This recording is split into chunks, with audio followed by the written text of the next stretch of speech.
Ahora le damos la bienvenida a Ildefonso Guajardo, exsecretario de Economía. Gracias, exsecretario, por estar aquí con nosotros. Bienvenido. Hola Raúl, hola Paco, hola Joely, buenas noches desde Monterrey. Buenas noches. ¿Cómo recibe este primer posicionamiento en materia económica del presidente? Aquí hemos escuchado de todas las voces que falta un acuerdo nacional, que en realidad quedan a la espera de lo que será el plan estratégico de rescate económico, o por lo menos que no era lo que se esperaba y que queda mucho a deber. ¿Cuál es su posicionamiento? Primero, fundamentalmente, sin duda que el país esperaba una concentración en esta ocasión exclusivamente sobre la crisis, más que un informe tradicional.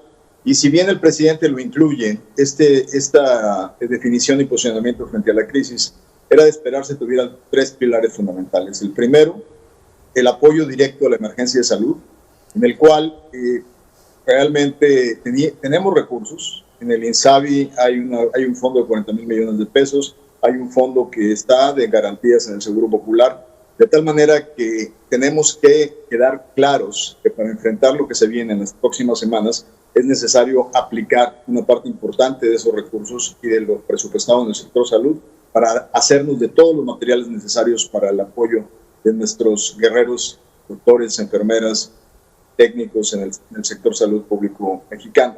Segundo pilar tiene que ver con la economía familiar, y ahí el presidente claramente reforzó los programas que tienen incluidos en su programa de gobierno.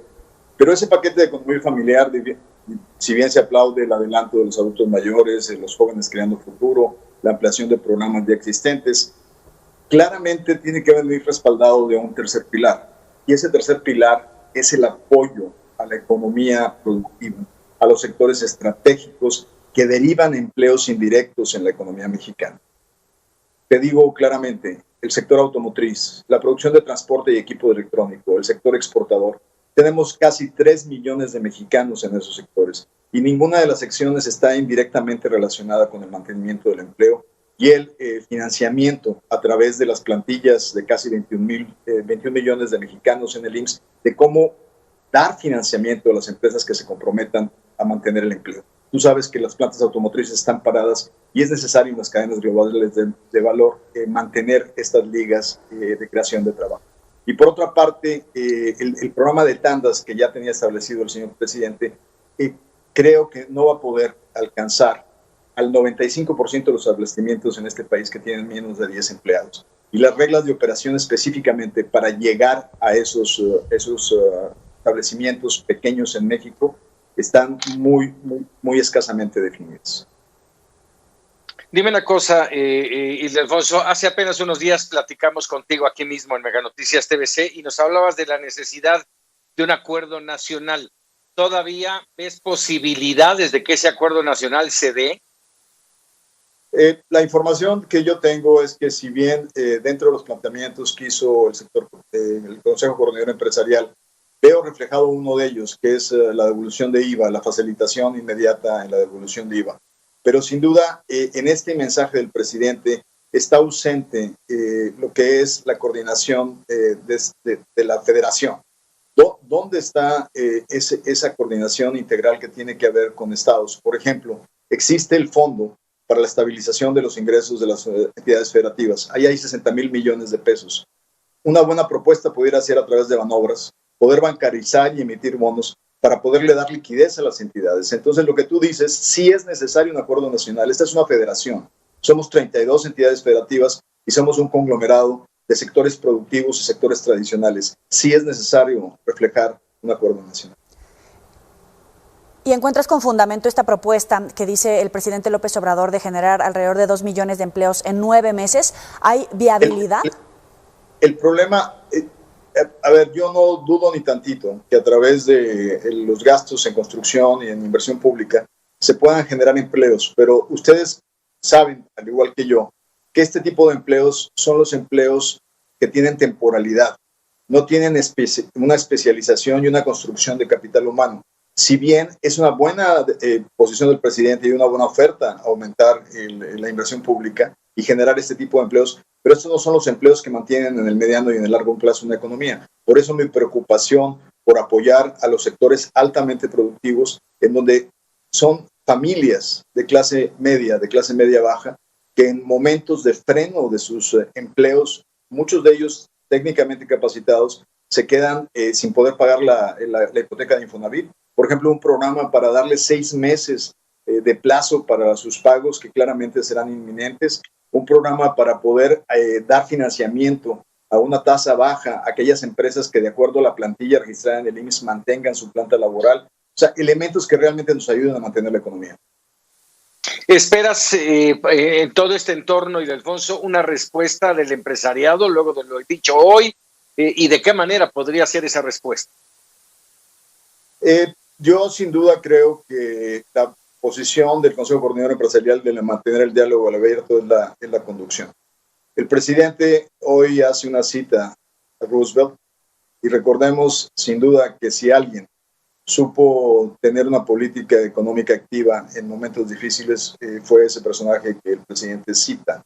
Es clarísimo que aquí no estamos hablando de que si la política contracíclica beneficia o no beneficia a algunos.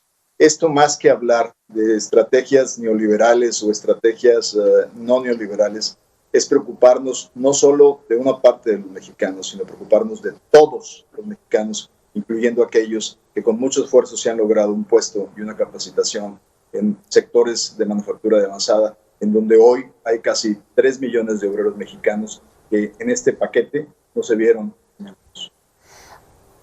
Ahora, se ha hablado mucho de estos acercamientos que ha tenido el sector empresarial con el presidente López Obrador, mesas de trabajo, revisiones en 2 o 3 semanas aproximadamente, más el diálogo continuo con el gabinete. Sin embargo, también el día de ayer trascendía que había cierta fractura ya entre estos empresarios que se habían reunido con el presidente, teniendo todavía la expectativa de lo que hoy se pudiera responder. Sin embargo, ya comenzamos a leer algunos tweets en los que dicen que básicamente no hubo respuesta a sus peticiones o las más básicas, como ya se venía adelantando. Es decir, no ha servido de nada el diálogo hasta el momento.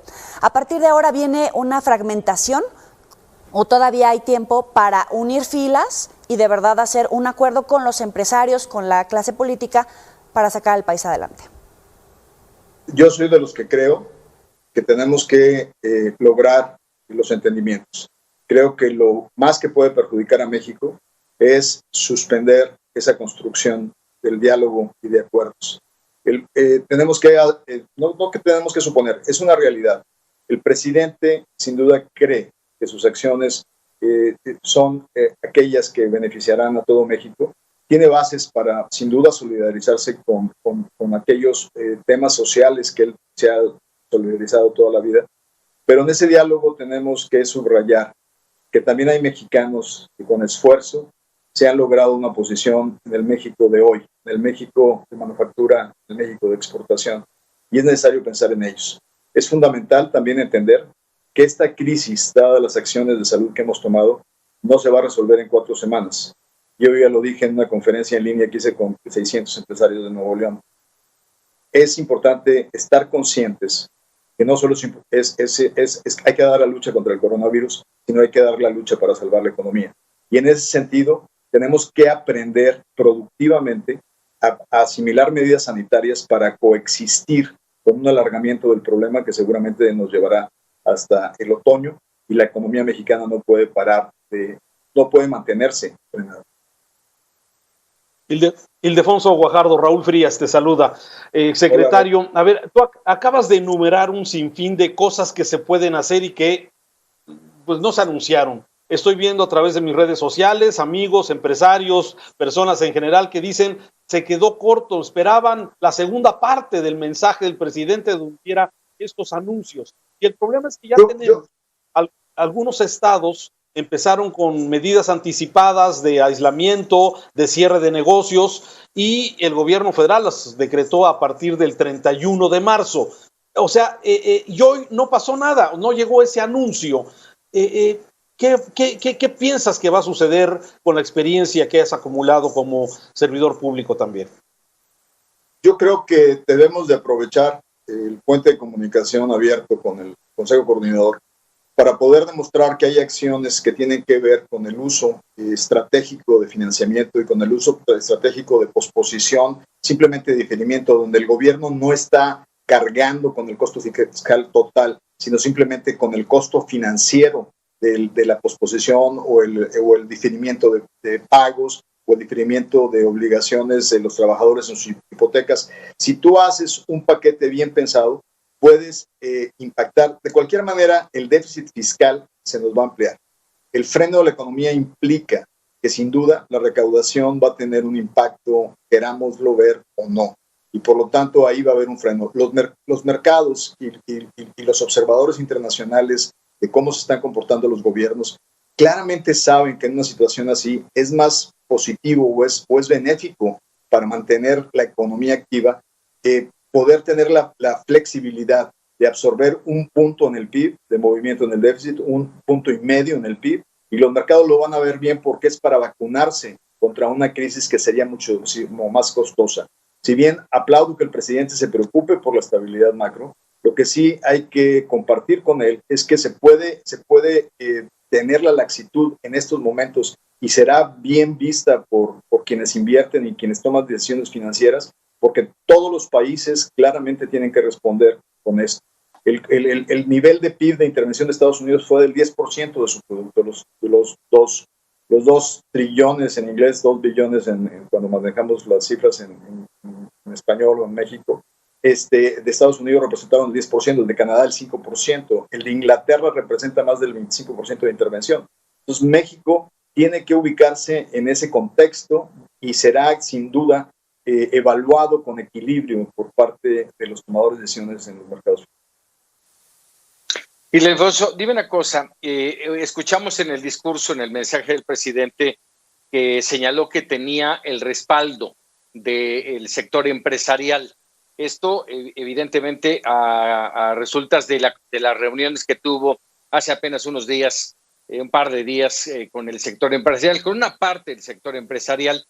¿Es esto una realidad? Porque lo que oímos de empresarios en esta cobertura especial e incluso de algunos exfuncionarios y políticos es no está apoyando a los empresarios.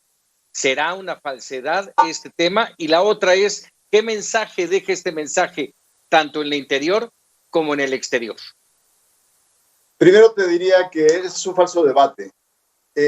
Concuerdo totalmente con el presidente de que no se pueden tomar políticas públicas que socialicen las pérdidas y solo capitalicen entre unos cuantos las ganancias. Pero este no es el caso. Este es un debate falso para esta estrategia. Aquí, a través de poder dar elementos de flotación a la economía, estás ayudando a los trabajadores, estás ayudando a que la economía no se pare y no se mantenga frenada con consecuencias desastrosas. Así es que lo primero, este es un falso debate. Esto no es acciones de política pública contra empresarios. Esto es acciones de política pública para ayudar a México y a sus trabajadores. Y es perfectamente auditable y se puede monitorear. Por ejemplo, te diría, hay un tema que es el empleo temporal. Están muriéndose todos los establecimientos en los sectores turísticos que se dedican a darle servicios a sectores que están cerrados hoy. Pudiéramos hacer una estrategia claramente para llegar directamente y darles un salvavidas a estos establecimientos en Cancún, en Vallarta, en los destinos donde hoy realmente están muriendo de una inanición absoluta por falta de actividad económica. Pero también te diría que, por otra parte, el mensaje lo estamos observando desde el punto de vista del comportamiento de los mercados. Los mercados esperan, y así ha pasado con otras economías, que cuando el paquete de ayuda tiene ancla y tiene profundidad, los mercados reaccionan favorablemente.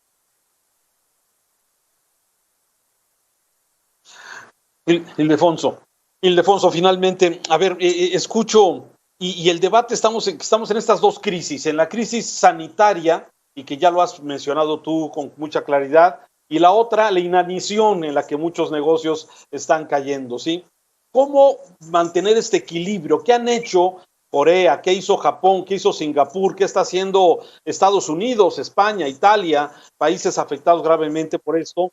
Porque a veces parecía que es la disyuntiva, y es primero la salud y luego la economía, pero a veces como que la urgencia de la inanición por falta de economía antepone muchas veces el criterio de la salud. No sé cómo ves esto. Mira, primero había una diferencia. O sea, tanto Japón como en el caso de Singapur, por ejemplo, son países que lograron una contención inmediata. Y en el caso de Singapur sabemos por qué, porque tienen un control absoluto.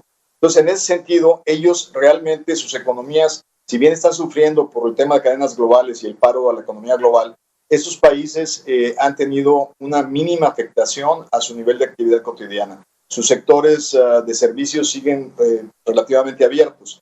¿Qué es lo que nos va a pasar? Tenemos que profundizar este diálogo con el Ejecutivo Nacional, poder implementar medidas que vayan a ese sector que no fue incluido en este mensaje y que espero que el presidente acepte incluirlo, y que adicionalmente entendamos que necesitamos una estrategia de regreso a actividades productivas cuidando elementos. Te voy a dar un ejemplo. Hay una empresa muy importante que produce televisores que vio aumentadas sus ventas en un 30% entre febrero y marzo en Estados Unidos. Es claro, los hogares se habilitaron de aparatos más modernos o una televisora adicional para el jefe de familia que iba a estar 24 horas en casa. ¿Qué pasó? No pararon sus líneas de producción en México. Están produciendo en el estado de Baja California. ¿Pero qué adoptaron? Lo que hicieron en China al regresar a la línea de trabajo. Están utilizando separadores plásticos entre operarios, están utilizando mascarillas N95, están transportándolos en transporte privado, están dejando en casa a aquellos que tienen más de 60 años o que tienen una condición de salud vulnerable. Tenemos también que en el sector privado ponernos un paso adelante y trabajando con las autoridades laborales federales, poder pensar en el reinicio de actividades productivas de una manera segura para poder no matar esta economía de un golpe. Bien. Ildefonso, sí, como siempre, interesante platicar contigo y desde luego en este día tan importante que se esperaba, entiendo, algo mucho más y que finalmente, bueno, no llegó por lo pronto. Ildefonso Guajardo, muchas gracias, exsecretario. Un saludo por estar en los micrófonos y cámaras de Mega Noticias TVC. Su casa en Monterrey. Gracias a los tres.